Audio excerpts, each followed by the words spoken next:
સાદુડકા ગામ નજીક મચ્છુ નદીમાં 6 સગીર અને એક યુવાન નદીમાં નાહવા પડ્યા હતા. નહાતા નહાતા અચાનક નદીમાં પગ લપસી જતા એક યુવાન અને 2 સગીર નદીમાં ડૂબ્યા હતા.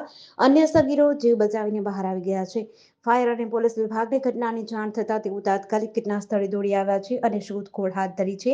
નદીમાં નાહવા પડેલા યુવકોમાં બચી ગયેલા બોચિયા જૈમીને જણાવ્યું હતું કે 7 લોકો અહીંયા નાહવા આવ્યા હતા, જેમાંથી કોઈને તરતા આવડતું નહોતું. ફક્ત એક થોડું તરતા જાણતું હતું. ત્યાં એક જણે નદીમાં ડૂબકી મારી અને તણાવા લાગ્યો, જેથી બેઠેલા લોકો ત્યાં આવ્યા અને તેને બચાવવાનો પ્રયાસ કર્યો પણ બચ્યો નહીં. જોડે તેને બચાવવા પડેલા બીજા 2 લોકો પણ એક પછી એક તણાવા લાગ્યા અને ડૂબી ગયા. એ લોકો ગયા હજુ સુધી બહાર નથી આવ્યા. એકને તરતા જોયો તો મેં છેલ્લે સુધી, બીજા 2 તો આગળથી જ ડૂબી ગયા હતા. કાંઠા આગળ વધારે પાણી નહોતું, પણ થોડા આગળ જઈને વધારે પાણીમાં ડૂબકી મારી અને ડૂબી ગયા. વડોદરા નજીક આવેલા વેમાલીમાં રહેતો અને ટ્રાન્સપોર્ટનો વ્યવસાય કરતો યુવાન લગ્ન માટે યુવતી શોધી રહ્યો હતો. દરમિયાન મેરેજ બ્યુરો સંચાલકોએ યુવાન પાસે ₹5 લાખ લઈ ઔરંગાબાદની યુવતી સાથે લગ્ન કરાવ્યા હતા. આ યુવાનનો પતિ ધંધાર્થે ગયા બાદ મંગળસૂત્ર સહિત સોનાના દાગીના અને 12,000 રોકડ લઈને રફુચક્કર થઈ ગઈ હતી. યુવાનની તપાસમાં પત્ની બનીને આવેલી યુવતી અને મેરેજ બ્યુરો સંચાલકોની ટોળકી હોવાની જાણ થતાં તેણે મંજુસર પોલીસ સ્ટેશનમાં ફરિયાદ નોંધાવી હતી. જે ફરિયાદે 5 દિવસ થઈ ગયા છતાં પોલીસની ટોળકીની ધરપકડ કરી શકી નથી. કિરણ ઝાલાએ આપેલા સમય મુજબ ફરિયાદીએ દીક્ષાને લેવા જવા માટે વાત કરતા કિરણે કહ્યું, તારે જે કરવું હોય તે કર, મારાથી દીક્ષાના ઘરે આવી શકાશે નહીં. બાદમાં ફરિયાદીએ મેરેજ બ્યુરો સંચાલકો અંગે તપાસ કરતા આ ટોળકી ઠગ હોવાનું જણાઈ આવ્યું હતું. તેને એવી પણ માહિતી મળી હતી કે આ ટોળકી ખોટા લગ્ન કરાવી લગ્નમાં છુપીવાનો સાથે ઠગાઈ કરે છે. મુંબઈના ઘાટકોપરમાં જ્યાં હોર્ડિંગ પડ્યું હતું ત્યાં બુધવારે સતત 3જા દિવસે બચાવ કામગીરી ચાલુ છે. આ દરમિયાન મંગળવારે રાત્રે કાટમાળ નીચેથી વધુ 2 મૃતદેહ મળી આવ્યા હતા. એનડીઆરએફે કહ્યું કે હજુ 2 મૃતદેહો બહાર કાઢી શકાયા નથી. આ સાથે જ મૃત્યુઆંક વધીને 16 થયો છે. સોમવારે બપોરે મુંબઈમાં ધૂળની ડમરીઓ અને વરસાદ થયો હતો. દરમિયાન ઘાટકોપરના એક પેટ્રોલ પંપ પર ગેરકાયદેસર જાહેરાતનું હોર્ડિંગ પડ્યું હતું.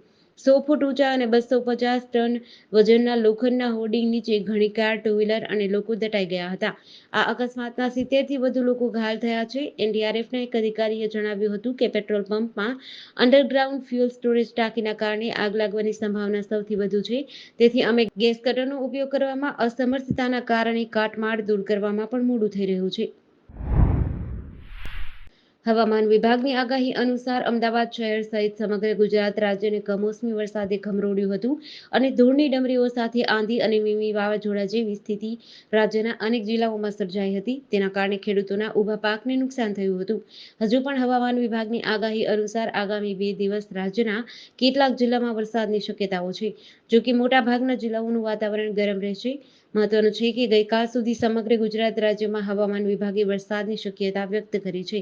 સોમવારે સાંજે આવેલા આંધી અને કમોસમી વરસાદથી વાતાવરણમાં ઠંડક પ્રસરી હતી. તેથી ગઈકાલે શહેરનું મહત્તમ તાપમાન ખૂબ જ ઓછું રહ્યું હતું.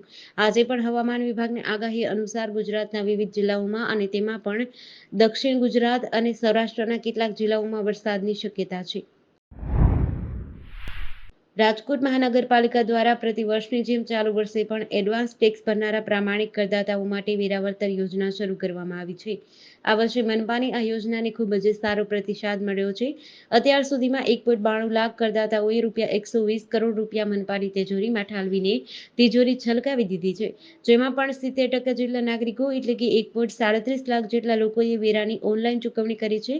મ્યુનિસિપલ કમિશનર આનંદ પટેલના જણાવ્યા મુજબ એડવાન્સ ટેક્સ પેમેન્ટની યોજનાને હાલ ખૂબ સારો પ્રતિસાદ મળી રહ્યો છે. 8 એપ્રિલથી શરૂ થયેલી આ યોજનામાં અત્યાર સુધીમાં 1,92,000 જેટલા કરદાતાઓએ ₹120 કરોડનો વેરો ચૂકવ્યો છે. જે માટે રાજકોટના નાગરિકોનો આભાર વ્યક્ત કરું છું. સૌથી સારી બાબત એ છે કે ઓનલાઈન ચૂકવણી કરતા મિલકત ધારકોની સંખ્યામાં મોટો વધારો નોંધાયો છે. વિદેશ મંત્રી એસ જયશંકરે ફરી એકવાર ભારતીય ચૂંટણીના પશ્ચિમી મીડિયાના કવરેજની ટીકા કરી છે. જયશંકરે કહ્યું છે, જે દેશે ચૂંટણીના પરિણામો નક્કી કરવા માટે કોર્ટમાં જવું પડે છે, તેઓ આજે આપણને ચૂંટણી યોજવા અંગે જ્ઞાન આપી રહ્યા છે. વિદેશ મંત્રી મંગળવારે કોલકાતામાં તેમના પુસ્તક વાય ભારત મેટર્સના બંગાળી આવૃત્તિના લોન્ચિંગ કાર્યક્રમમાં પ્રશ્નોના જવાબ આપી રહ્યા હતા. આ દરમિયાન તેમણે અનેક રાષ્ટ્રીય અને આંતરરાષ્ટ્રીય મુદ્દાઓ પર વાત કરી હતી. જયશંકરે કહ્યું કે પશ્ચિમી દેશો માને છે કે તેઓ છેલ્લા 200 વર્ષથી દુનિયા ચલાવી રહ્યા છે. તેઓ ભારત સાથે પણ આવું કરવા માંગે છે. જયશંકરે કહ્યું, પશ્ચિમ મીડિયા માત્ર અમુક લોકોને જ દેશની સત્તા સંભાળતા જોવા માંગે છે અને જ્યારે એવું ન થાય ત્યારે તેઓને તે ગમતું નથી. તેથી તેમના માટે ચૂંટણી કવરેજમાં અમુક લોકોને ખુલ્લેઆમ સમર્થન આપે છે. પશ્ચિમી મીડિયા છેલ્લા 300 વર્ષથી વર્ચસ્વની રમત રમી રહ્યો છે. તેઓ અનુભવી અને ચાલાક લોકો છે. ભારત વિશે નકારાત્મક વાતો ફેલાવવાનું શરૂ કરે છે કારણ કે ભારત તેમની માન્યતાઓને અનુસરવા તૈયાર નથી. વેરાવળ તાલુકાના નાખડાની સીમમાંથી વન વિભાગે દીપડાને પાંજરે પૂર્યો હતો અને અમરાપુર એનિમલ કેર સેન્ટરે ખસેડ્યો હતો. વેરાવળ તાલુકાના નાખડાની સીમમાં આવેલ નાખડા રેવન્યુ વિસ્તારમાંથી વજુભાઈ હાજાભાઈ કુંટડની વાડીમાંથી ફરિયાદના આધારે ગોઠવાયેલા પાંજરામાં દીપડો પાંજરે કેદ થતા અમરાપુર એનિમલ કેર સેન્ટરે રવાના કરવામાં આવ્યો હતો.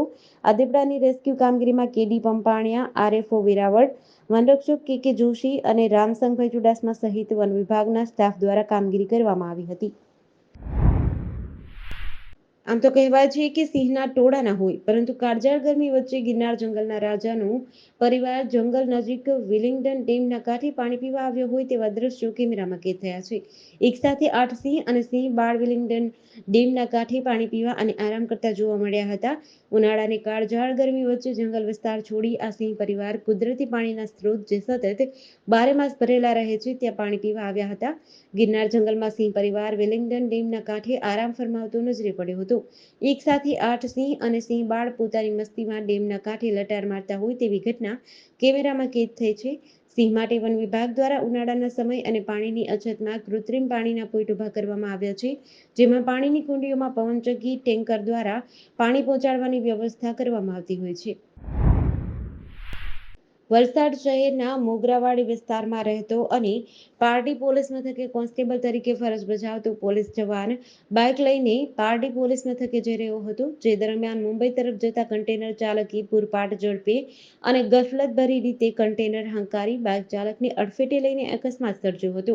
અકસ્માત થયો હોવાની જાણ સ્થાનિક લોકોને થતા 108ની મદદે ઇજાગ્રસ્ત પોલીસ જવાનને સારવાર માટે વલસાડ સિવિલ હોસ્પિટલે ખસેડ્યો હતો.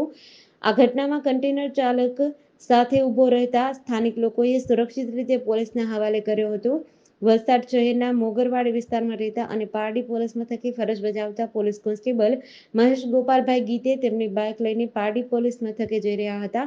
દરમિયાન પારનેરા હાઈવે ઉપર મુંબઈ તરફ જતા કન્ટેનરના ચાલકે પોતાનું કન્ટેનર પૂરપાટ ઝડપે અને ગફલતભરી રીતે હંકારી મહેશભાઈની બાઇકને અડફેટે લઈને અકસ્માત સર્જ્યો હતો. સાબરકાંઠા જિલ્લાના પ્રાંતિજ તાલુકાના મજરા ગામમાં આવેલા દીપેશ્વરી માતાજી મંદિર અને પરચાધારી હનુમાનજી મંદિરના રાત્રિ દરમિયાન તસ્કરો ચોરી કરી નાસી ગયા હતા. માતાજીના મંદિરમાં સોના ચાંદીના છત્તર, દાનપેટી સહિતની 4.56 લાખની મત્તાની ચોરીની ફરિયાદ પ્રાંતિજ પોલીસ સ્ટેશનમાં નોંધાઈ છે.